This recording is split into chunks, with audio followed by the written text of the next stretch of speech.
Next guest says that the deeper the government gets intervening in our financial system, the longer it will take for our economy to recover.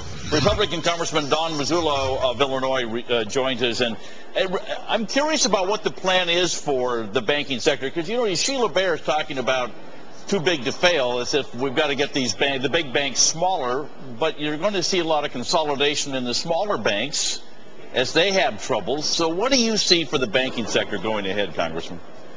Well, the big problem is the banks do not know what to anticipate.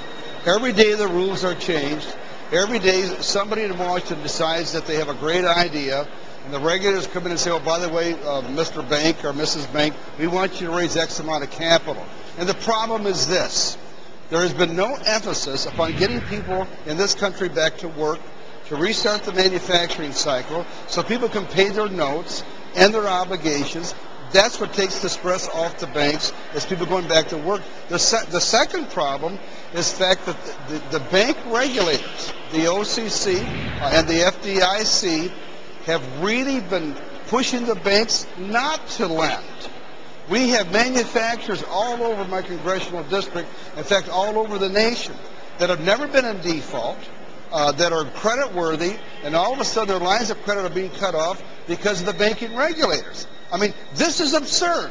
The money goes into the top, it clogs the veins because it can't come out the bottom to be loaned, and then the guys with the so-called stress test, which is used for people on cardiac arrest, come in and say, oh, by the way, Bank of America, you have to raise another $35 billion overnight.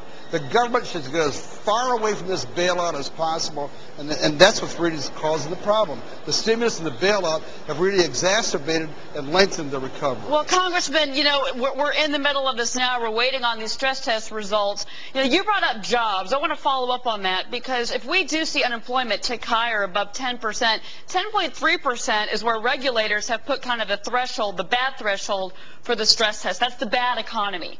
Unemployment is 10.3% later on this year. If we go above that, are we going to have stress test 2 coming up by the end of the summer? What gives these regulators this innate wisdom that says if the unemployment goes above X number, then you're going to have another stress test? What the regulators need to understand through their thick skulls is America has to get back to work. America gets back to work by allowing the regulators to get that money into the channels of operation, into the manufacturers that desperately need the money to keep the lines of manufacturing going. Well, hold on, though. But, Congressman, you know what? Ben Bernanke told me earlier this week that the economy was going to improve in the second half of the year. I mean, do you agree with his assessment? He says things are going to get better. The economy will improve if the regulators just go home and get out of Washington, D.C. They don't understand what's going on. They don't understand manufacturing. They don't know what it means to make things with your hands, to restart the supply chains, to get manufacturing going again, to get people back in the factories. You can do that easily if you allow the manufacturers out there to use the lines of credit that have been shut off by the very government that wants to help. This is disgusting. Yeah, I get calls to my radio show all the time that small business people who say they have great credit, they've paid everything on time, they have very low debt, and they cannot get an extension of a line of credit or a renewal of a line of credit. Well, you know what? Go ahead, Congressman. Sorry. Well, that's absolutely correct. And I'm just really, I am very, very upset, because I have over 2,500 factories in the congressional district that I represent. And people who are creditworthy, who have never missed a payment before, the banks are saying the regulators won't let us lend to you because the regulators in Washington are saying that manufacturers are a risk. And that's a bunch of garbage. Now the same regulators come in and want to have so-called stress tests. Congressman, it's Greg Jarrett. We have heard from Bernanke, Geithner, Romer, and Summers, all of whom say that the recession will end by the end of this year. Why is it then we're spending 80% of the $787 billion in stimulus money after the recession is over, and can't we change that so that money is in the end not spent but delivered back to the taxpayers, or at least the federal government?